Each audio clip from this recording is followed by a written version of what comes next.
அனைவருக்கும் காலை வணக்கம். இன்னைக்கு நாம வந்து ஒரு மோட்டிவேஷனல் ஸ்டோரி ஆரம்பிச்சு, அதுக்கப்புறம் கடைசியா ஒரு சயன்ஸ் ஃபேக்ட்டோட நம்ம இன்னைக்கு கிளாஸ் முடிக்க போறோம். ஃபர்ஸ்ட்டு கிளாஸோட ஸ்டார்ட்டிங்ல நான் வந்து ஒரு ஒரு மோட்டிவேஷனல் ஸ்டோரி சொல்றேன். எண்டிங்ல வந்து ஒரு சயன்ஸ் ஃபேக்ட் சொல்றேன். அதுக்கப்புறம் பார்த்தீங்கன்னா, நடுவுல வந்து அ நம்மளுக்கு இன்னைக்கு ஹெட்டிங் நல்லொழுக்கம் மற்றும் சுய சுகாதாரம். இதுல கொஞ்சம் டிப்ஸ் அண்ட் ட்ரிக்ஸ் நான் உங்களுக்கு சொல்லிக் குடுக்குறேன். அத நீங்க ஃபாலோ பண்ணுங்க. நம்ம இப்ப இந்த மோட்டிவேஷனல் ஸ்டோரி ஆரம்பிக்கலாம். நான் இன்னைக்கு எடுத்துக்கிட்ட ஒரு சயின்டிஸ்ட்டோட ஸ்டோரி தான். மைக்கேல் ஃபாரடே அப்படிங்கிறவருடைய அ லைஃப் ஸ்டோரி தான் நம்ம பார்க்க போறோம். மைக்கேல் ஃபாரடேங்கிறவரு வந்து அதாவது அ இவரோட முயற்சினால தான் நம்ம மின்சாரத்த வந்து பொதுவா இப்ப நம்ம பயன்படுத்துறோம். எலக்ட்ரிசிட்டிங்கிறத ஒரு வீட்டுக்கு, ஆஃபீஸ்க்கு, இண்டஸ்ட்ரிக்குன்னு ஒரு பயன்பாட்டுக்கு வந்திருக்கு அப்படின்னா, அதுக்கு காரணம் மைக்கேல் ஃபாரடேவோட கண்டுபிடிப்பு தான். இந்த மைக்கேல் ஃபாரடே லண்டன்ல நியூங்டன் பட்ஸ் அப்படிங்கிற இடத்துல பிறந்தாரு. இவங்க அப்பா வந்து ஜேம்ஸ் ஃபாரடே. இவரு வந்து ஒரு கொல்லர். இரும்பு வேலை செய்றவரு. இவரு இவருடைய 14 இயர்ஸ்ல பார்த்தீங்க அப்படின்னா, இப்ப நம்ம நம்ம நாடு மாதிரி இல்ல. இந்தியால எப்படி பண்ணுவாங்கன்னா, அ குழந்தைங்கள வந்து க குழந்தை பொறந்ததுலேருந்து அவங்கள வளர்த்து, படிக்க வச்சு, காலேஜ் படிக்க வச்சு, கல்யாணம் பண்ணி, அவங்களுக்கு குழந்தை பொறந்தாலும் அந்த பசங்கள பார்த்துக்கிட்டே இருப்பாங்க. நம்ம இந்தியா கலாச்சாரம் அப்படித்தான். ஆனா ஃபாரின்ல அப்படி இல்ல. ஒரு 14, 15 வயசு ஆயிடுச்சுன்னா, அவங்கள தனிச்சு விட்டுருவாங்க. அவங்களே சம்பாரிச்சு, அவங்களே படிச்சுக்கணும். அந்த மாதிரி தான். அதனால அ மைக்கேல் ஃபாரடேயோட அப்பாவும் அவர் 14 இயர்ஸ் ஆகும்போது, அவர என்ன பண்ணிட்டாங்க, ஒரு ஒரு நீ தனியா உன்னோட படிப்ப பார்த்துக்கோ அப்படின்னு சொல்லிட்டாங்க. இவருக்கு வந்து தான் படிப்ப பார்க்குறதுக்கு பண வசதி இல்லாததுனால, அ ஜார்ஜ் ரிபோ அப்படிங்கிற ஒரு புக் ஷாப்ல போயி, அவரோட புக் ஷாப்ல வந்து வேல பார்த்தாரு. 7 வருஷம் அந்த புக் ஷாப்ல அவரு வேல பார்த்தாரு. அங்க வந்து அவரு நெறைய இந்த பழைய புக்ஸ் எடைக்கு போடுற புக்ஸு, அதுக்கப்புறம் இப்ப இந்த சயின்டிஸ்ட்டுங்கலாம் வந்து அவங்களுடைய தீசிஸ் எழுதுவாங்க. அதாவது அவங்க என்னலாம் கண்டுபிடிச்சாங்க அப்படிங்கிறத அவங்க எழுதுவாங்க. இப்ப தான் நம்மளுக்கு இவ்ளோ கம்ப்யூட்டர், டைப் ரைட்டிங் எவ்வளவோ மிஷின்ஸ் இருக்குது. அப்ப வந்து அந்த மாதிரி இல்ல. எல்லாமே ஹேண்ட் ரிட்டனா கையில தான் அந்த காப்பி எழுதுவாங்க. எழுதிட்டு அவங்க வந்து அதுல தப்பு இருந்ததுன்னா நம்ம என்ன பண்ணுவாங்க, அவங்க வந்து தூக்கி போட்டுருவாங்க. பழைய பேப்பர் கடைக்கு எடைக்கு போட்டுருவாங்க. இந்த மாதிரி அந்த புக் ஷாப்ல வேல பார்த்ததுனால, மைக்கேல் ஃபாரடேக்கு ஆரம்பத்திலேயே அவருக்கு படிப்பு மேல இன்ட்ரெஸ்ட் தான். ஆனா, அவர்கிட்ட பணம் இல்லாததுனால, அவரால வந்து இது பண்ண முடியல. ஆ ஸ்கூல் படிப்ப அவரால தொடர முடியல. ஸோ, அவரு என்ன பண்றாரு, அந்த புக் ஷாப்ல வந்து வந்த பழைய புக்ஸு, சயன்ஸ் புக்ஸு, அதே மாரி இந்த தீசிஸ் சயின்டிஸ்ட்டுங்கலாம் எழுதி போடுற இந்த தீசிஸ் இதெல்லாம் என்ன பண்றாரு, இதெல்லாம் அவருடைய ஓய்வு நேரத்தில, வேலை முடிச்ச நேரத்தில உட்காந்து படிச்சிட்டு இருக்காரு. இத பத்திலாம் தெரிஞ்சு வச்சுக்கிட்டு இருக்காரு. இதுல இருந்து தெரிஞ்ச விஷயங்களையே அதாவது இன்னைக்கு காலகட்டத்தில நம்ம எவ்வளவோ டீச்சருங்க சொல்லிக் குடுக்குறாங்க. வீட்ல பேரண்ட்ஸ் சொல்லிக் குடுக்குறாங்க. அது போக நம்மளுக்கு வந்து YouTube தளத்துல எவ்வளவோ விஷயங்கள் கத்துக்கிறதுக்கு இருக்கு. இன்னைக்கு நம்மளுக்கு வந்து எல்லாத்தையுமே தெரிஞ்சுக்கிறதுக்கு இப்ப நம்மளுக்கு எது தெரியலனாலும், அத தெரிஞ்சுக்கிறதுக்குன்னு வாய்ப்பு இருக்குது. ஆனா அந்த காலகட்டத்துல எல்லாமே புதுசு புதுசா கண்டுபிடிச்சுக்கிட்டு இருந்த காலகட்டங்கள். அப்ப வந்து எப்படி அவரு பாருங்க அவருடைய ஆர்வத்தினால அந்த பழைய புக்ல இருந்து கண்டுபிடிச்சதையே பழைய புக்ல இருந்து கண்டுபிடிச்சதையே அவரு ஒரு தியரியா எழுதிட்டாரு. இந்த தியரியா எழுதி, இவரு ஹம்ப்ரி டேவி அப்படிங்கிற ஒரு சயின்டிஸ்ட். ஹம்ப்ரி டேவிங்கிறது ஒரு கெமிஸ்ட் அவரு. அவருடைய அவருக்கு அனுப்புறாரு இவரு. இந்த மாதிரி நான் வந்து சில விஷயங்கள்லாம் கண்டுபிடிச்சிருக்கேன் அப்படின்னு சொல்லிட்டு சொல்றாரு. அதுக்கு அவரு என்ன சொல்றாரு, "ஓகே. நான் வந்து உங்களுக்கு தேவையானப்ப நான் உங்கள கூப்பிட்டுக்கிறேன். நீங்க வந்து இங்க புக் ஷாப்ல வேலை பார்க்குறீங்கல்ல, அந்த வேலையவே பார்த்துக்கிட்டு இருங்க." அப்படின்னு அவரு சொல்லி திருப்பி ஒரு லெட்டர் போட்டுடுறாரு. இவரும் மனசு தளராம அவரு கூப்பிடுவாருன்னு சொல்லிட்டு, இவரு வந்து இவருக்கு அந்த அவரு எடுத்த அந்த மின்னியல்னு சொல்லுவோம். எலக்ட்ரிசிட்டி. இந்த எலக்ட்ரிசிட்டிங்கிற டாபிக்ல இவரு படிச்சுக்கிட்டு எல்லாம் பண்ணிட்டு இருக்காரு. இன் பிட்வீன் கேப்ல என்ன ஆகுது, ஹம்ப்ரி டேவிக்கு வந்து கண் பார்வை போயிடுது. அவரு லேப்ல வேல பார்த்துக்கிட்டு இருக்கும்போது, ஒரு கெமிக்கல்ஸ்ல வேல பார்த்துட்டு இருக்கும்போது, ஒரு ஆக்சிடென்ட் ஆயி அவருடைய கண் பார்வை போயிடுது. ஆம் இவரு வந்து அவருக்கு ஒரு ஜாக்பாட் மாரி ஃபாரடேக்கு. ஹம்ப்ரி டேவி என்ன பண்றாரு, இவர கூப்பிடுறாரு. "நீங்க வாங்க" அப்படின்னு சொல்லிட்டு ஃபாரடேவ வந்து கூப்பிடுறாரு. "நீங்க வந்து எனக்கு அசிஸ்டன்ட்டா இருங்க." ஏன்னா, ஹம்ப்ரி டேவிங்கிறது ரொம்ப பெரிய சயின்டிஸ்ட் அவரு. அவரு வந்து உலகம் பூரா ஸ்பீச் குடுத்துட்டு, அவரோட விஷயங்கள வந்து சொல்லிக்கிட்டு இருந்த காலகட்டம். அவர் ரொம்ப பிஸியா இருந்த காலகட்டம். அப்ப வந்து அவரால இந்த கண்ணு ஆக்சிடென்ட் ஆனதுனால அவரால எதுவும் பண்ண முடியல. அப்படின்றதுனால அவர் என்ன பண்றாரு, ஆ ஃபாரடேவ கூப்பிட்டுக்கிறாரு. ஃபாரடேவ கூப்பிட்டு அவரோட சேர்ந்து அவர் அசிஸ்டன்ட்டா வச்சுக்கிட்டு பல விஷயங்கள் வந்து அவங்க அ பண்றாங்க. இதுல ஃபாரடேக்கு வந்து என்ன இன்னொரு தடை அப்டின்னா, நம்ம நாடு மாதிரி அந்த நாட்டிலயும் மேல்தட்டு மக்கள், கீழ்த்தட்டு மக்கள்னு இருக்குறாங்க.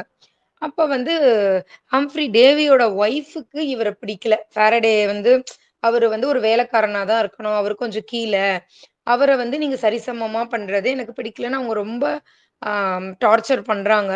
ஆனா வந்து ஃபாரடே வந்து இதனால மனசு உடைஞ்சு போயி, நம்ம நம்ம பாட்டுக்கு திருப்பியும் புக் ஷாப்க்கே போயிரலாம்.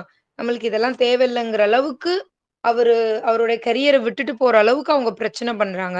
அதுக்கப்புறம் வந்து இல்ல டேவி தான் வந்துட்டு, "இல்ல அப்படி இல்ல. எல்லாரும் சரிசமம் தான். அவருக்கு இருக்க அறிவியல் அ அறிவு வந்து ரொம்ப பெரியது." அப்படின்னு சொல்றாங்க. அதுக்கப்புறம் அவரு வந்து அவரே செல்ஃப் மோட்டிவேஷன் ஆயிக்கிட்டு, தன்ன தானே சரி பண்ணிக்கிட்டு, தான் கண்டுபிடிச்ச விஷயங்கள வந்து பப்ளிஷ் பண்றாரு. இப்ப அவருடைய விஷயங்கள் தான் நம்ம அதான் சொல்றோம்ல, இன்னைக்கு நம்மளுக்கு மின்சாரம் இல்லன்னா, ஒரு நிமிஷம் நம்மளுடைய வாழ்க்கைய நெனச்சு பார்த்தோம் அப்படின்னா, நம்மளால நெனச்சு பார்க்க முடியாது. கண்டுபிடிச்சவங்க யாரா இருந்தாலும், அத பயன்பாட்டுக்கு கொண்டு வரதுக்கான ஒரு செயல் திட்டத்த கொண்டு வந்தது மைக்கேல் ஃபாரடே தான்.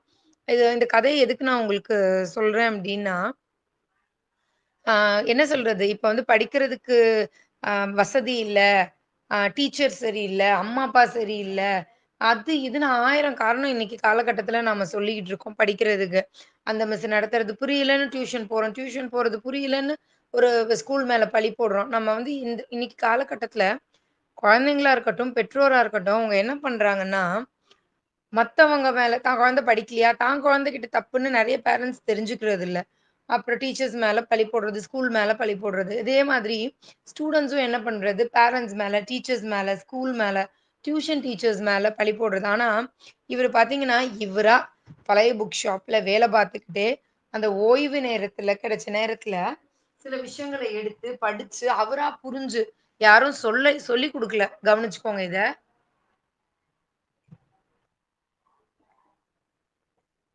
யாரும் சொல்லிக் குடுக்காம, அவரே புரிஞ்சுகிட்டு, அதுலருந்து அவரு ஒரு தியரிய கொண்டு வந்தாரு.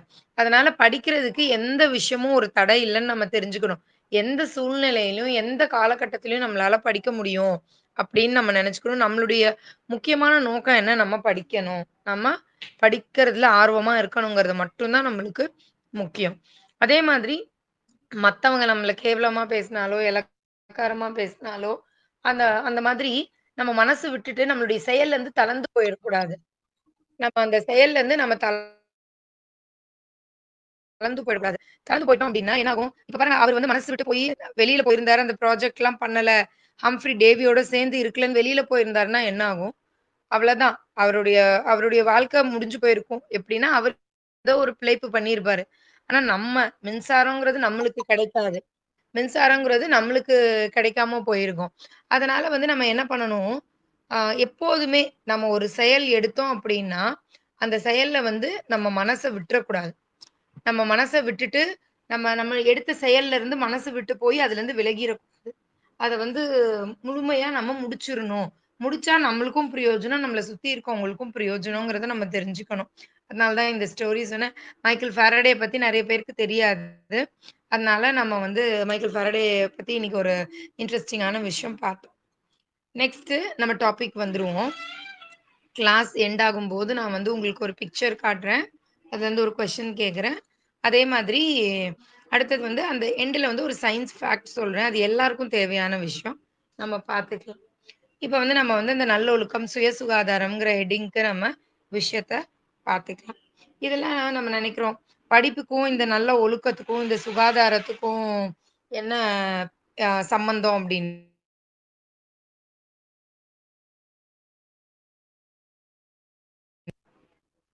இப்ப வந்து நம்மளுக்கு இந்த நல்லொழுக்கம், சுய சுகாதாரத்த பத்தி நம்ம ஒண்ணு ஒண்ணா பார்த்தா, அது எப்படி நம்மளுடைய அறிவுத்திறனோட கனெக்ட் ஆகுதுங்கிறத நம்ம பார்க்கலாம். நான் பேசுறது கேக்குது தானே எல்லாருக்கும்?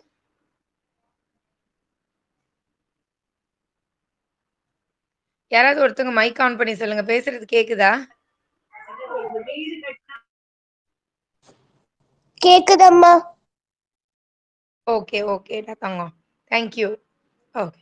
இப்ப வந்து ஃபர்ஸ்ட்டு காலையில எந்திரிச்ச உடனே நம்ம பிரஷ் பண்றதுல இருந்து, நம்மளுக்கு வந்து நைட்டு படுக்க போற வரைக்கும் நம்ம செய்ற செயல்கள் வந்து, நம்மளுடைய உடல் ஆரோக்கியத்தையும் குறிக்குது, மன ஆரோக்கியத்தையும் குறிக்குது. இந்த உடல் ஆரோக்கியமா இருக்கும்போது தான், இந்த மனசும், மூளையும் நல்லா செயல்படுது. இப்ப நம்ம காலையில எந்திரிக்கிறோம். இப்ப நம்ம யூசுவலாவே ஸ்கூலுக்கு நம்ம என்ன பண்றோம்? 8 மணி ஸ்கூல்னா 7 மணிக்கு எந்திரிச்சு, ஹரிபரியா கெளம்பி, ஆ ஒ என்ன சாப்பிட்டோம், சாப்பிடாம ஒழுங்கா பல் தேய்ச்சும் தேய்க்காம, குளிச்சும் குளிக்காம, இப்படியே ஓடி ஒரு இடத்துல அடிச்சு பிடிச்சு போய் உட்காரணும். இப்ப யோசிச்சு பாருங்க, அடிச்சு புடிச்சு போய் உட்காரும்போது, அங்க நம்ம ரிலாக்ஸ் பண்றதுக்கே கொஞ்சம் நேரம் ஆயிடும். அப்புறம் மிஸ் சொல்றத எப்படி நம்ம கவனிப்போம்? இப்ப காலையில எந்திரிச்சு பரபரப்புல பரபரப்புல இருந்து, நம்ம ஸ்கூல் பஸ் பரபரப்புல ஏறி, ஸ்கூலுக்கு போய் இறங்குறதுல இருந்து நம்மளுக்கு பிரச்சனை. ஃபர்ஸ்ட்டு வந்து இந்த பரபரப்பான வாழ்க்கையில, நம்ம வந்து வேக வேகமா பரபரப்பா செய்யறத வந்து நிறுத்தணும். எல்லாத்தையும் நிதானமா, பொறுமையா, கரெக்ட்டா நம்ம செஞ்சிரணும். நிதானமா, பொறுமையா, கரெக்ட்டா செஞ்சிரணும். அதுக்கு தான் நம்ம சொல்றது, அதிகாலையிலேயே சீக்கிரம் எந்திரிச்சுங்கன்னு. நான் லாஸ்ட் வீக் கிளாஸ்ல சொல்லியிருந்தேன். காலையில நம்ம சீக்கிரம் எந்திரிக்கிறதுனால, நம்ம பிரெயின்ல செக்ரீஷன்ஸ் ஹார்மோன் சொல்றோம்ல. ஆக்சுவலி அது ஹார்மோன்ஸ்ன்னு சொல்றத விட, இன்னும் நியூரோ டிரான்ஸ்மிட்டர்ஸ் அப்படின்னு நம்ம அத சொல்றோம். தமிழ்ல எனக்கு அந்த வார்த்தை தெரியல. தமிழ்ல பார்த்தாலும் நியூரோ டிரான்ஸ்மிட்டர்கள்ன்னு போட்டிருக்காங்க. நியூரோ டிரான்ஸ்மிட்டர்ஸ்ன்னு சொல்றாங்க. நியூரோ டிரான்ஸ்மிட்டர்ஸ்னா என்ன? நம்ம நரம்புகளுக்கு சரியான தூண்டுதல் பண்ணி, சரியான அளவுல இன்ஃபர்மேஷன்ஸ குடுக்குற அளவுக்கு, அந்த வந்து செக்ரீஷன்ஸ் வந்து நம்ம மூளையில நடக்குது. அதிகாலையில எந்திரிக்கிறதுன்னு சொல்றோம். அது ஒரு சயின்டிஃபிக்கான ரீசன். அதுக்கப்புறம் பார்த்தோம் அப்டின்னா, நம்மளுக்கு காலையில சீக்கிரம் எந்திரிச்சுட்டீங்கன்னா, நான் ஏற்கனவே கிளாஸ்ல சொல்லியிருக்கேன். ரொம்ப நேரம் நம்மளுக்கு கிடைச்ச மாதிரி இருக்கும். இப்ப நம்ம 5 மணிக்கு எந்திரிக்கிற பழக்கத்த ஏற்படுத்திக்கிட்டோம். இன்னைக்கு காலகட்டத்தில நம்ம 8 மணிக்கு ஆல்மோஸ்ட் எல்லாருமே 7:30, 7:45ல இருந்து 8க்குள்ள நம்ம எல்லாருமே பஸ்ஸுக்காக ஸ்டாப்பிங்ல போய் நிக்கிற வாழ்க்கை தான். அம்மாவும் வேலைக்கு போறாங்க, அப்பாவும் வேலைக்கு போறாங்க. 2 பேரும் வேலைக்கு போகும்போது ஆளுக்கு ஒண்ணா பரபரப்பா செஞ்சு, சமைச்சு, உங்களுக்கு அதுல ஒரு நியூட்ரிஷியஸ் ஃபுட் செஞ்சு குடுத்து, அவங்க கட்டிக்கிட்டு டப்பா கட்டி, உங்களுக்கு டப்பா கட்டி குடுத்து எல்லாம் கிளம்பி போகணும். இப்ப யோசிச்சு பாருங்க, இதுல நீங்க 7 மணிக்கு எந்திரிச்சீங்கன்னா, பேரண்ட்ஸ்க்கு எவ்ளோ சிரமமா இருக்கும். அவங்க மத்த வேலையும் செஞ்சுட்டு 7 மணிக்கு மேல உங்கள கெளப்பி, அப்பா ஆஃபீஸ்க்கு அவசர அவசரமா கெளம்பி, அங்க அவருக்கு பிரச்சனை. அம்மா ஸ்கூலுக்கு அவசர அவசரமா கெளம்பி, அவங்களுக்கு பிரச்சனை. நீங்க ஸ்கூலுக்கு வேக வேகமா கெளம்பி, உங்களுக்கும் பிரச்சனை. அதனால வீட்ல இருக்க எல்லாருமே முடிஞ்ச அளவுக்கு 5 மணிக்கு நம்ம எந்திரிச்சிரணும். 5:00 எந்திரிச்சு, அம்மா, அப்பா அவங்களுடைய செல்ஃப் கேருக்கு ஒரு 1/2 அன் ஹவர் டைம் ஸ்பெண்ட் பண்ணணும். அதே மாதிரி நீங்களும் நான் உங்களுக்கு ஏற்கனவே சொன்ன மாரி குழந்தைங்க மெடிடேஷன், யோகா உங்களுக்கு தெரிஞ்ச மாரி, மேம் நான் சின்ன பையன் 4த் படிக்கிறேன், 5த் தான் படிக்கிறேன். யோகா பண்ணணுமா? மெடிடேஷன் பண்ணணுமா? எக்சர்சைஸ் பண்ணணுமான்னா, கண்டிப்பா பண்ணணும். 5ல வளையாதது 50ல வளையாது. அதனால நம்ம என்ன பண்ணணும்? கண்டிப்பா இந்த வயசுலேருந்தே ஆரம்பிக்கணும்.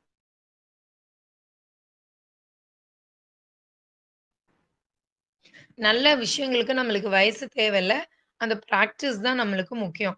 அதனால காலையில ஃபர்ஸ்ட்டு இந்த நல்லொழுக்கத்துல நீங்க பார்த்தீங்க அப்டின்னா, இந்த திருடுறது, பொய் பேசுறது இந்த மாதிரி விஷயங்கள்ல மட்டும் நல்லொழுக்கம் கிடையாது. நம்மளுடைய ஒவ்வொரு செயல்பாடுமே நம்மளுக்கும் பிரச்சனை இல்லாம இருக்கணும். நம்மள சுத்தி இருக்கவங்களுக்கும் பிரச்சனை இல்லாம இருக்கணும். இதுதான் நல்ல ஒழுக்கம் அப்படின்னு என்ன பொறுத்தவரைக்கும் நான் வந்து ஸ்ட்ரீம்லைன் பண்ணி வச்சிருக்கிறது. இப்போ இப்ப நான் வந்து என்ன நல்லா பார்த்துக்கிட்டு, என்ன சுத்தி இருக்கவங்களுக்கு பிரச்சனை பண்ணாம இருக்கேன் அப்படின்னா, கண்டிப்பா இந்த சமுதாயத்துக்கும் பிரச்சனை பண்ண மாட்டேன். அப்போ அதுதான் ஒழுக்கம். அந்த மாதிரி இருந்தா போதும். ஒவ்வொரு தனி மனித ஒழுக்கம் தான் ஒரு சமுதாயத்தோட ஒழுக்கத்த நிர்மாணிக்குது. அதனால இந்த தனி மனித ஒழுக்கம் வந்து எப்படி ஆரம்பிக்குது? நம்ம இஷ்டத்துக்கு இருக்கிறது இல்ல. காலையில எந்திரிக்கல இருந்து ஸ்ட்ரீம் லைன்டா இருக்கும். கரெக்ட்டா காலையில 5:00 எந்திரிக்கிறோம்.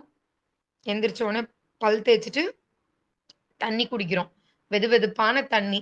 அ வெதுவெதுப்பான தண்ணி குடிக்கிறோம் அப்டின்னா, நம்மளுடைய ஃபுட் பைப்ல இருந்து அ ஆனஸ் வரைக்கும், அதாவது உணவு குழாயிலருந்து மலக்குழாய் வரைக்கும் அந்த தண்ணிய ஊத்தி ஒரு கிளென்சிங் பண்றோம்.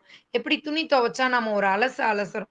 அந்த மாதிரி நைட்டெல்லாம் சாப்பிட்ட சாப்பாடு ஜீரணம் பண்ணி உடம்புல வந்து பல வேலைகள், எல்லா ஆர்கனும் பல வேலைகள செஞ்சுகிட்டு இருக்கு.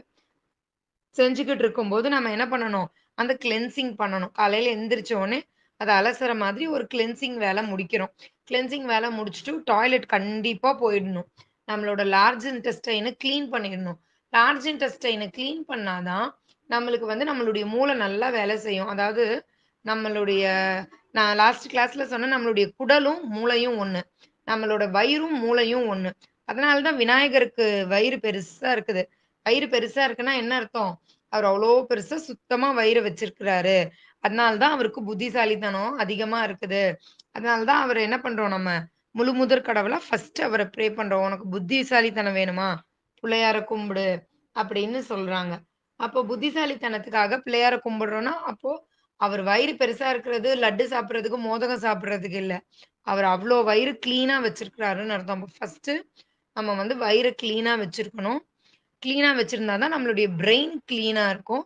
நம்மளுடைய இன்டெஸ்டைன் இஸ் தி 2ண்ட் பிரெயின்னு சொல்றாங்க. அப்ப இந்த குடல சுத்தம் பண்றதுக்கு இந்த தண்ணீய குடிக்கணும். குடிச்சதுக்கு அப்புறம் நம்ம காலையில ஃபுட் எடுத்துக்கணும். கண்டிப்பா மார்னிங் ஃபுட் நம்ம எடுத்துக்கணும். இந்த மார்னிங் ஃபுட் தான் நம்மளுக்கு என்ன, நம்மளுடைய பிரெயின ஆக்டிவேட் பண்ணும். நம்மளோட பிரெயின ஒரு பழமொழி இருக்கு பார்த்திருக்கீங்களா? ஒரு சேயிங்ஸ் இருக்குது. காலையில ராஜா மாதிரி சாப்பிடணும். மத்தியானம் வந்து மந்திரி மாரி சாப்பிடணும். சாயந்திரம் வந்து பாப்பர் மாரி, பிச்சைக்காரன் மாதிரி சாப்பிடணும்னு சொல்றாங்க. அப்டின்னா என்ன? காலையில சாப்பிடுற சாப்பாட வந்து உடல் வந்து 100% கிரகிச்சுக்குது. அத மாதிரி மத்தியானம் வந்து நம்ம கொஞ்சம் சாப்பிட்டா போதும். நைட்டு வந்து முடிஞ்ச அளவுக்கு கம்மியா சாப்பிடலாம். ஃப்ரூட்ஸு, நட்ஸு இந்த மாதிரி பாலு, பழம் இந்த மாதிரி சாப்பிட்டுட்டு விட்டுறலாம்னு சொல்றாங்க. ஸோ வந்து குழந்தைங்களுக்கு அந்த மாதிரி தேவையில்ல. 16 வயசு வரைக்கும் நீங்க நல்ல ஃபுட் எடுத்துக்கலாம். காலையில நல்ல ஃபுட் எடுத்துக்கணும். காலையில ரொம்ப நம்மளுக்கு முக்கியம். புரோட்டீன் ஃபுட் நம்ம எடுத்துக்கணும். புரோட்டீன் ஃபுட் நம்ம கண்டிப்பா எடுத்துட்டு போணும். அடுத்தது நம்ம ஸ்கூலுக்கு எடுத்துட்டு போற ஸ்நாக்ஸ் பார்த்தீங்க அப்டின்னா, நல்ல ஹெல்தியான ஸ்நாக்ஸா இருக்கும். இந்த ஹெல்தியான ஸ்நாக்ஸ் எடுத்துட்டு போணும். ஏன்னா, இப்ப நம்ம வந்து வீட்லனா குழந்தைங்க சாப்பிட மாட்டாங்க. நம்மளுக்கு ஸ்கூலுக்கு கொண்டு போனோம்னா, ஸ்நாக்ஸ் கண்டிப்பா மேம் சாப்பிட வச்சுருவாங்க. ஸோ, நம்ம என்ன பண்ணிக்கலாம், நல்ல ஹெல்தியான ஸ்நாக்ஸ் நல்ல சுண்டலு, ஃப்ரூட்ஸு இந்த மாரி நட்ஸ் எது குழந்தைங்க சாப்பிட மாட்டேன்னு அடம் பிடிக்கிறானோ, அத வந்து நம்ம ஸ்நாக்ஸா போட்டு விட்டு நம்ம அனுப்பிச்சிடணும். ஸோ, இந்த ஃபுட்டு வந்து நம்மளுக்கு மூளை வளர்றதுக்கு ஒரு முக்கியமான விஷயம். அதுக்கப்புறம் பார்த்தீங்க அப்டின்னா, இந்த ஃபுட்ட எப்படி சாப்பிடணும் அப்படின்னு நம்ம பார்க்குறோம். இந்த ஃபுட்ட வந்து எல்லாரும் சொல்லுவாங்க, "சாப்பிடும்போது பேசக்கூடாது. வாய மூடிட்டு சாப்பிடணும்." அப்படின்னு. ஏன்? "சாப்பிடும்போது பேசக்கூடாதா? சாப்பிடும்போது டிவி பார்க்கக்கூடாதா?" அப்படின்னு நம்ம கேட்குறோம். இது ரொம்ப ரொம்ப முக்கியமான விஷயம். இதுல ஒரு சயின்டிஃபிக் ஃபேக்ட் இருக்கு. குழந்தைங்களுக்கு அந்த சயின்டிஃபிக் ஃபேக்ட்டோட நம்ம சொன்னோம் அப்படின்னா, அவங்க கேட்டுப்பாங்க.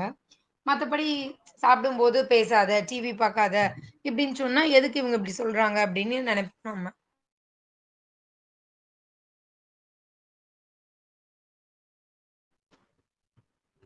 இதுல 3 விஷயம் இருக்குது. ஃபர்ஸ்ட்டு சாப்பிடும்போது நம்ம வாய மூடி சாப்பிடணுங்கிறதுக்கு காரணம் என்ன அப்டின்னா, நம்ம வாயில இருக்க என்சைம்ஸ் அந்த சலைவேஸ்ன்னு சொல்லுவோம். இந்த என்சைம் வந்து என்ன அப்டின்னா, இந்த என்சைமும் ஒரு விதமான புரோட்டீன் தான். இந்த புரோட்டீன் என்ன பண்ணுது அப்டின்னா, ஆ அதுக்குன்னு ஒரு டெம்பரேச்சர் வேணும். அந்த டெம்பரேச்சர்ல தான் அது இருந்து வேலை செய்யும். இந்த என்சைம்ஸ் எல்லாம். அதாவது நம்ம வாயில இருக்க உமிழ்நீர பத்தி தான் சொல்லிட்டு இருக்கேன். நம்ம அத சலைவேஸ்ன்னு சொல்லுவோம். இந்த ஸைமேஸ், சலைவேஸ் இதெல்லாம் என்ன அப்டின்னா, நம்ம ஃபுட்ட டைஜெஸ்ட் பண்ணும். நம்ம ஃபுட்ட டைஜெஸ்ட் பண்றதுக்கான என்சைம்ஸ். இப்ப வந்து நம்ம வாயில இருக்க அந்த என்சைம் என்ன பண்ணும் அப்டின்னா, நம்ம வாய திறந்துட்டோம்னு வச்சுக்கோங்களேன், காத்துலயே அது ஆக்ஸிடைஸ் ஆயிடும். அது ஒரு கெமிக்கல் ரியாக்ஷன். ஆக்ஸிடேஷன்ங்கிறது ஒரு கெமிக்கல் ரியாக்ஷன். இப்ப நம்ம சாப்பிடும்போது பேசுறோம் அப்டின்னா, நம்ம வாய திறந்து திறந்து பேசிட்டே சாப்பிடும்போது என்ன ஆகுது, இந்த எச்சில்ல ஆக்ஸிடைஸ் ஆயி அது காத்துல கரைஞ்சு போயிடும். அதாவது டைல்யூட் ஆயிடும். ஆ இப்ப ஆசிட் வந்து வயித்துல இருக்கிற ஆசிட் எவ்ளோ strong acid. Concentrated hydrochloric acid. அந்த ஸ்ட்ராங் ஆசிட் தான் நம்ம சாப்பாட அப்படியே கரைச்சிருது. அதே மாதிரி நம்ம வாயில இருக்க எச்சிலும் ஒரு நல்ல என்சைம் தான். ஆ நம்ம சாப்பிடுற கார்போஹைட்ரேட் ஃபுட் மாவுச்சத்து உள்ள பொருள வந்து இந்த வாயில இருக்க சலைவேஸ்னால தான் டைஜெஸ்ட் பண்ண முடியும். இத நீங்க குழந்தைங்க தெரிஞ்சுக்கணும். மேம் நம்ம சாப்பிட்டா வயித்துக்குள்ள போய் இருக்க ஆசிட்ல டைஜெஸ்ட் ஆயிடுதுன்னு நீங்க நெனச்சுக்கிறீங்க. அதுவும் முக்கியம் தான். நம்ம சின்ன கிளாஸ்ல சயின்ஸ்ல படிப்போம். டைஜெஷன் ஸ்டார்ட்ஸ் ஃப்ரம் மவுத் அப்படின்னு. அதாவது ஜீரணம் வந்து வாயிலேயே ஆரம்பிச்சுருது அப்படின்னு அர்த்தம். அப்ப நம்ம சாப்பிடுற கார்போஹைட்ரேட் ஃபுட்ட வந்து ஜீரணிக்கக்கூடிய 70% நொதிகள் எங்க இருக்குன்னா, நம்ம வாய்க்குள்ள தான் இருக்கு. இந்த நொதிகள் வந்து வாய்க்குள்ள இருக்குங்கும்போது, இத எப்படி நம்ம பாதுகாக்கிறது அப்படின்னா, வாயை மூடி தான் நம்ம பாதுகாக்கணும். இப்ப வாய திறந்தோம் அப்படின்னா என்ன ஆயிடுது, அது காத்துல கரைஞ்சு போயிடுது. அதாவது ஸ்ட்ராங்கா இருக்க ஆசிட் டைல்யூட் ஆயிடுது. அப்போ இங்க 70% உணவு இங்க ஜீரணமாகணும். ஆனா, 20% உணவு தான் இங்க ஜீரணமாகுது. நம்ம வாய திறந்து பேசுறதுனால. இப்போ இதனால என்ன ஆகுது, வயித்துக்குள்ள போடும்போது, வயித்துக்குள்ள இருக்கிற அந்த பெப்சின், இந்த மாதிரியான நொதிகள் வந்து என்ன பண்ணும் அப்டின்னா, புரோட்டீன தான் டைஜஸ்ட் பண்ணும். புரதச்சத்துக்களையும், கொழுப்பையும் தான் அது உள்ள டைஜஸ்ட் பண்ணும். இப்ப நம்ம என்ன பண்றோம், இந்த கார்போஹைட்ரேட்ட பாதி ஜீரணம் ஆகாமயே நம்மளுடைய அஜாக்கிரதையினால இத நம்ம உள்ள போட்டுர்றோம். இப்ப அந்த பெப்சின் மாதிரியான கெமிக்கல்ஸ் என்ன பண்ணுது, வ வந்துட்டியா உன்னையும் நான் ஜீரணம் பண்றேன்னு கஷ்டப்பட்டு ஜீரணம் பண்ணுது. அப்போ அது வந்து அதையும் நம்மளுக்கு கஷ்டப்பட்டு ஜீரணம் பண்ணுது. இப்ப நம்மளுக்கு 2 வேல. நம்மளுடைய இரைப்பைக்கு வந்து டபுள் மடங்கு வேல குடுக்குறோம். அதனால நம்ம என்ன பண்ணணும், குழந்தைங்க சாப்பிட்டு முடிச்சுட்டு பேசலாம். சாப்பிடும்போது நம்ம பேசவே கூடாது. நம்ம சொல்றோம்ல சாப்பிடும்போது தண்ணி குடிக்கக் கூடாதுன்னு.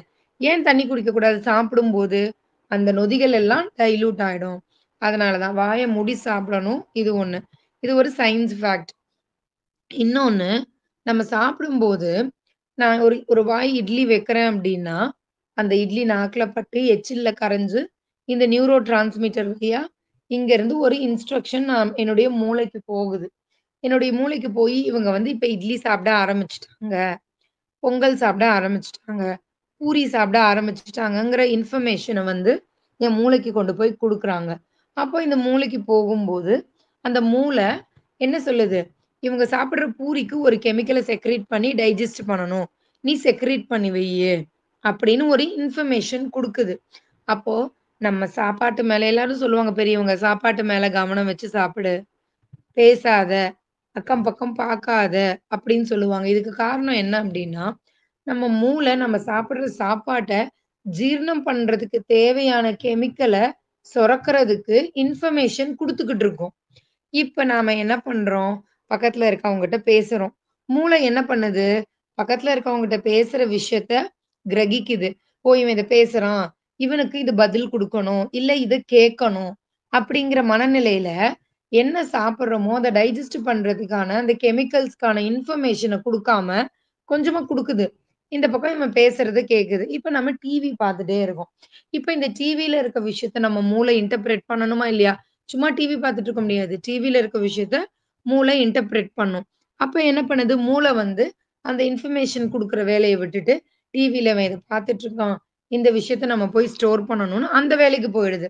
ஸோ அந்த மூளை வந்து அந்த ஃபுட்டு டைஜஸ்ட் ஆகுறதுக்கு தேவையான செக்ரீஷன பண்ணிக்கிட்டு இருக்கிற நேரத்துல, அந்த இன்ஃபர்மேஷன குடுத்துட்டு இருக்க நேரத்துல, அதுக்குன்னு வேற 4, 5 வேலைய நம்ம குடுத்துடுறோம். அதனால அது கரெக்ட்டா நம்மளுக்கு இன்ஃபர்மேஷன் குடுக்காததுனால, நம்ம பாடி அதுக்கு உண்டான கெமிக்கல்ஸ வேகமா செக்ரீட் பண்றதில்ல. இதனாலயும் டைஜஷன் லேக் ஆகுது. நம்மளுக்கு நல்ல டைஜஷன் நடந்து, நல்ல எனர்ஜி கிடைச்சா தானே நாள் பூரா ஸ்கூல்ல மிஸ் சொல்றத கேட்டு மூளைக்குள்ள ஸ்டோர் பண்ணிக்க முடியும். ஒரு பீரியட் முடிஞ்ச உடனே டயர்ட் ஆயிடுறோம். ஏன்? ஏன்னா நம்மளுடைய அ ஜீரண மண்டலம் அவ்ளோ வீக்கா இருக்கு. வீக்கா இருக்குன்னா, அந்த ஜீரண மண்டலம் பண்ற எல்லா வேலைகளையும் நம்ம சரிவர செய்யறதில்ல. ஸோ நாம என்ன பண்ணணும் அப்டின்னா, இந்த ஜீரண மண்டல வேலைய வந்து கரெக்ட்டா பண்றதுக்கு, ஃபர்ஸ்ட்டு வாய மூடி சாப்பிடணும். பேசக்கூடாது. டிவி பார்க்கக்கூடாது. இந்த விஷயத்த நம்ம ஃபாலோ பண்ணோம்னாவே, நம்மளுக்கு சரியா போயிடும். எப்ப நம்ம அந்த சாப்பிடுற விஷயத்த கான்சன்ட்ரேட் பண்றோமோ, அப்ப நீட்டா நம்ம ஒரு டவல் போட்டு, ஒரு ஸ்பூன்லயோ, கையிலயோ சாப்பிட்டுட்டு சிந்தாம, நம்மள சுத்தி இருக்கவங்களுக்கு ஷேர் பண்ணும்போது, நாம சாப்பிட்ட கையோட எடுத்து மத்தவங்களுக்கு வைக்காம, ஒரு ஸ்பூன் எடுத்து வச்சுக்கிட்டு, நம்ம நல்லா ஷேர் பண்ணி நீட்டா சாப்பிடணும். எப்போ நம்ம இந்த மாதிரி நல்லா பண்றோம், அந்த நிமிஷத்துல நம்ம அத கான்சன்ட்ரேட் பண்றதுனால. ஸோ ஃபுட்டுங்கிறது நம்ம ஏனோ தானோ சாப்பிடுறது கிடையாது. சாப்பிடுற ஃபுட்ட நல்லா பண்ணி சாப்பிடணும். அதே மாதிரி பொறுமையா எல்லாத்தையும் எச்சில்ல கலந்து, கலந்து, கலந்து தான் சாப்பிடணும். தண்ணி குடிச்சா கூட நம்ம எச்சில்ல கலந்து தான் சாப்பிடணும். ஒரு பழமொழி இருக்கு. ட்ரிங்க் ஃபுட் இங்கிலீஷ்ல. ட்ரிங்க் ஃபுட், சூ வாட்டர். அப்டின்னா ட்ரிங்க் ஃபுட்னா என்னது? சாப்பாட குடிக்கணும். தண்ணீய மெல்லணும் அப்படின்னு. அப்படின்னா என்ன அர்த்தம்? சாப்பாட குடிக்கிற அளவுக்கு தண்ணி மாரி நம்ம மென்றுணும். மென்னு அந்த சாப்பாட முழுங்கிரணும். அதே மாதிரி தண்ணீய வந்து அ தண்ணீய வந்து மென்னு சாப்பிடணும். சாப்பாட எப்படி சாப்பிடுறோமோ, அந்த மாரி மென்னு சாப்பிடணும்னு சொல்றாங்க. வாய்க்குள்ள தண்ணீய வச்சு வச்சு குடிக்கணுங்கிறாங்க. இந்த மாதிரி செஞ்சாவே பாதி நம்மளுக்கு ஆ டைஜஷன் பாதி இங்கேயே நடந்துரும். எனர்ஜி எல்லாம் நம்மளுக்கு நல்லா கிடைக்கும். எனர்ஜி கிடைச்சா நாள் பூரா எல்லா வேலையும் நம்ம செய்ய போறோம். ஸோ இத நம்ம பண்ணணும். ஃபர்ஸ்ட்டு டாய்லெட் போயிட்டு வயிற கிளீன் பண்ணிறணும். அதுக்கப்புறம் ஃபுட்டுக்கு இம்பார்ட்டன்ஸ் குடுக்கணும். ஸ்கூல் ஸ்டூடண்ட்ஸ் உங்களுக்கு வந்து பெரியவங்க மாதிரி எந்த கவலையும் கிடையாது. அவங்களுக்கு 1008 அ விஷயம் இருக்குது. நம்ம சம்பாரிக்கணும், குழந்தைய பார்க்கணும், ஃபேமிலிய ரன் பண்ணணும். பட் குழந்தைங்களுக்கு அ ரொம்ப முக்கியமான விஷயம் செல்ஃப் கிளீன்லினஸ். அதே மாதிரி நல்ல உணவு எப்படி சாப்பிடணும்னு. அவங்க வந்து ஃபர்ஸ்ட்டு அவங்களுடைய வயிற கிளீன் பண்ணணும். அதுக்கப்புறம் நல்ல சாப்பாடு சாப்பிடணும். அதுக்கப்புறம் எக்சர்சைஸ் பண்ணணும். நம்ம அத காலையிலேயே வச்சுக்கிட்டோம். எக்சர்சைஸ், யோகா, மெடிடேஷன் காலையில குழந்தைங்க கொஞ்சம் டைம் ஸ்பெண்ட் இத முடிச்சுட்டீங்க அப்டின்னா, நெக்ஸ்ட்டு உங்களுக்கு தேவையான படிக்கிறதுக்கு தேவையான பிரெயின் ஆக்டிவிட்டீஸ்க்கு எக்சர்சைஸ். அது போதுங்கிற அளவுக்கு நம்ம லாஸ்ட் கிளாஸ்லயே நம்ம டிஸ்கஸ் பண்ணியாச்சு. ஸோ லாஸ்ட் கிளாஸ்ல நம்ம டிஸ்கஸ் பண்ண மாதிரி நெறைய பிரெயின் ஆக்டிவிட்டீஸ் பண்ணினீங்க அப்டின்னா, உங்களுக்கு ரொம்ப இன்ட்ரஸ்டிங்கா இருக்கும். அந்த பிரெயின் ஆக்டிவேட் ஆயிடும். அப்புறம் நம்ம ஸ்டடீஸ் பண்ணணும். நெக்ஸ்ட்டு அதே மாதிரி நைட்டு தூங்கும்போது, நம்ம வந்து சீக்கிரம் தூங்கிடணும். 9:00 நம்ம பெட்டுக்கு போயிரணும். 9:00 போனதுக்கப்புறம் 10:00க்குள்ள நம்ம தூங்கிரணும். ஏன்னா, நம்மளுடைய லிவரும், கால் பிளாடரும் வேலை செய்ற நேரம். லிவரும், கால் பிளாடரும் தான் நம்ம உடம்புல உள்ள கெமிக்கல் டாக்ஸின்ஸ ரிமூவ் பண்ணும். ஸோ, இந்த கெமிக்கல் டாக்ஸின்ஸ ரிமூவ் பண்றதுக்கு தேவையான ஓய்வு குடுக்கணும். அந்த அந்த அந்த நம்ம உடம்புக்கு ஓய்வு குடுக்கணும். அந்த ஆர்கனுக்கு வேலை செய்றதுக்கான நேரம் குடுக்கணும். இப்ப இந்த கெமிக்கல் டாக்ஸின்ஸ்லாம் நம்ம உடம்புலேருந்து கிளீன் ஆயிடுச்சுன்னா, காலையில நம்ம எந்திரிச்சோம்னா ரொம்ப ஃப்ரெஷ்ஷா எந்திரிப்போம். ரொம்ப ஃப்ரெஷ்ஷா எந்திரிப்போம். நம்ம காலையில ஃப்ரெஷ்ஷா எந்திரிக்கிறோம்னா என்ன அர்த்தம்? நைட்டு நம்ம உடம்புலேருந்து கழிவுகள் அற்புதமா நீங்கிருச்சுன்னு அர்த்தம். ஸோ, அதுக்கு நம்ம பண்ண வேண்டிய ஒரே வேல, சீக்கிரம் தூங்கிரணும். இருட்டறையில தூங்கணும். இருட்டறையில தூங்குனா தான் நம்மளுக்கு அந்த செரட்டோனின், மெலட்டோனின்லாம் நம்மளுக்கு செக்ரீட் ஆகும். ஸோ, நல்ல சாப்பாடு, நல்ல எக்சர்சைஸ், ரிலாக்சேஷன், அதே மாதிரி ஃப்ரெண்ட்ஸ் கூட நல்லா பேசி சிரிக்கிறது. குழந்தைங்கலாம் பாருங்க, ஒண்ணுமே இல்லாம பேசி சிரிச்சுக்கிட்டு இருப்பாங்க. நம்மளுக்கு பார்த்தோன்னா, அது என்னடா ஒரு பேச்சுன்னு இருக்கும். ஆனா, குழந்தைங்களுக்கு அந்த ஸ்பேஸ் குடுக்கணும். பக்கத்து வீட்ல ஃப்ரெண்ட்ஸோட நல்லா பேசி சிரிக்கிறதுக்கான ஸ்பேஸ் குடுக்கணும். அதுல நம்மளுக்கு நல்ல டோப்பமைன் செக்ரீட் ஆகும். ரிலாக்ஸ் ஆகும் குழந்தைங்களுக்கு. ஸோ, இந்த ரிலாக்சேஷன் பண்ணணும். அதுக்கப்புறம் நைட்டு வந்து நம்ம நல்லா சீக்கிரம் தூங்கி அவங்கள பழக்கணும். இந்த மாதிரியான நல்ல பழக்கவழக்கங்கள் நம்ம பண்ணும் பொழுது, குழந்தை பிசிக்கலா ஃபிட்டா இருக்கும்போது, மென்டலா அவன் சூப்பரா திங்க் பண்ணுவான். சுத்தி நடக்கிற விஷயங்கள வந்து கிரகிச்சுப்பான். சுத்தி நடக்கிற விஷயங்களுக்கு நம்ம எப்படி நடந்துக்கணும் அப்படின்னு அவனுக்கு தெரியும். அதே மாதிரி இன்னொரு செல்ஃப் ஹைஜீன்ல பார்த்தீங்க அப்படின்னா, நெயில் கட் பண்ணிரணும். கண்டிப்பா நெயில் கட் பண்ணணும். ஆ நல்லா சுத்தமா தேய்ச்சு குளிக்கணும். முடிஞ்ச அளவுக்கு வீட்லயே குளியல் பவுடர் தயாரிச்சு வச்சுக்கிட்டு, நம்ம குளிக்கணும். நம்ம போடுற சோப், நம்ம போடுற ஷாம்பூ, நம்ம யூஸ் பண்ற பேஸ்ட் எல்லாமே நம்மளுக்கு மிக மிக ரொம்ப கெடுதல். நம்ம நெனைக்கிறோம் பேஸ்ட் இல்லாம எப்படி பல்லு விளக்குறதுன்னு. அந்த பேஸ்ட்ல இருக்க ஃப்ளூரைடு கன்டென்ட் நம்மளுடைய நரம்புகள ரொம்ப பாதிக்குது. அதனால நம்ம என்ன பண்ணணும், பேஸ்ட் வந்து நான் ஃப்ளூரைட் பேஸ்ட்ன்னு நீங்க வாங்கிக்கணும். இனிமேட்டு பேரன்ட்ஸ் அவேர்னஸோட இருக்கணும். நான் ஃப்ளூரைடு அப்படின்னு நான் எந்த பேஸ்ட் கம்பெனியும் ரெஃபர் பண்ணல. நான் உங்களுக்கு சொல்றேன். நெட்ல போட்டு பாருங்க. நான் ஃப்ளூரைடு பேஸ்ட்டுன்னு சொல்லிட்டு, அதுல வந்து நெறைய கிடைக்கும். அந்த பேஸ்ட் வந்து உங்களுக்கு கொஞ்சம் காஸ்ட்லி தான். ஆனா வந்து நீங்க நான் ஃப்ளூரைடு பேஸ்ட் வாங்கி யூஸ் பண்ணுங்க. அதுதான் நம்ம நரம்புகள பலப்படுத்தும். அதே மாதிரி நம்ம யூஸ் பண்ற சோப்பு என்ன பண்ணுது? அதுல அதிகப்படியான இருக்க ஃபேட்டு. இந்த ஃபேட் வந்து நம்மளுக்கு நல்ல ஃபேட் கிடையாது. Animal fat. இந்த அனிமல் ஃபேட் என்ன பண்ணும்னா, நம்ம துவாரத்த க்ளோஸ் பண்ணிடும்.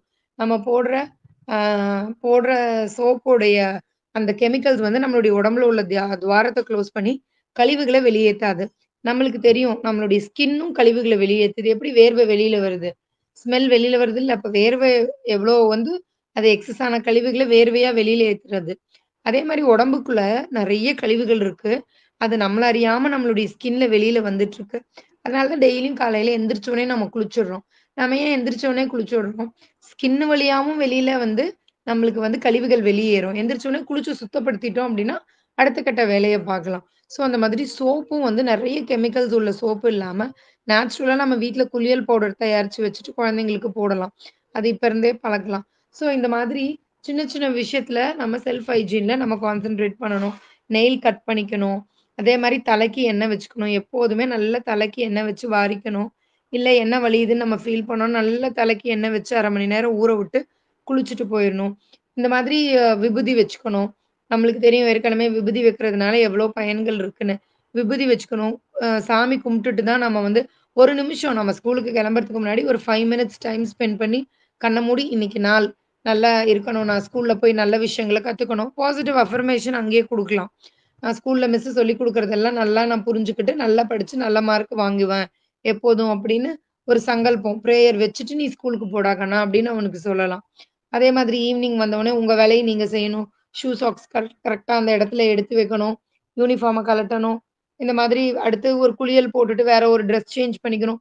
இதெல்லாமே வந்து நம்ம வந்து குழந்தைங்களுக்கு ஒரு பிராக்டிஸா கொண்டு வரணும். நாம இந்த குழந்தைங்களுக்கு பிராக்டிஸா கொண்டு வரும்போது தான் அந்த குழந்தைங்க பெரிய பெரிய இடத்துல போகும்போது, ஒரு வேலைக்கோ, எங்கேயோ போகும்போது, இந்த சின்ன சின்ன ஒழுக்கங்கள் அவங்களுக்கு வந்து ஒரு பெரிய விஷயத்த வாழ்க்கையில ஏற்படுத்திக் குடுக்கும். இதுக்கு ஒரு ஸ்டோரி கூட இருக்கு. அ ஒரு பெரிய கம்பெனில இன்டர்வியூ பண்ணாங்க. அப்ப வந்து ஒரு பையன் எப்போதுமே அவங்க வீட்ல அவங்க அம்மாவும், அப்பாவும் அவன வந்து ரெஸ்ட்ரிக்ட் பண்ணிக்கிட்டே இருப்பாங்க. ரெஸ்ட்ரிக்ட்னா என்னன்னா, இத எடுத்து வையி, எடுத்த பொருள எடுத்த இடத்துல வையி, இது கலஞ்சிருக்கு, அது கலஞ்சிருக்குன்னு அவங்க அவங்க வந்து அவன நல்வழிப்படுத்திக்கிட்டே இருப்பாங்க. அவன் என்ன சொல்லுவான், "உங்களுக்கு வந்து நீங்க ரொம்ப என்ன டார்ச்சர் பண்றீங்கம்மா. அப்பாவும் நீங்களும் என்ன எப்ப பார்த்தாலும் கண்டிஷன் போடுறீங்க. இத எடுத்து வை, அத எடுத்து வைன்னு சொல்றீங்க.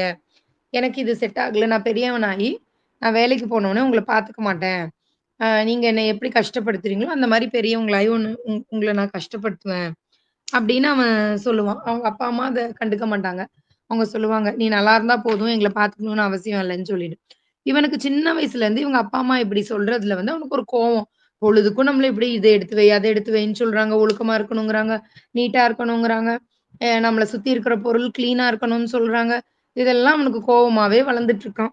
அப்புறம் அவன் படிச்சு பெரிய ஆளாகி ஒரு இன்டர்வியூக்கு போறான். அந்த அந்த பெரிய கம்பெனில இன்டர்வியூக்குன்னு யாருமே ஆள் இல்ல. எல்லாமே சிசிடிவி கேமரால அவங்களுக்கு இதாகுது. ஒவ்வொரு ரூம்லயும் கலச்சு போட்டு வச்சிருக்காங்க.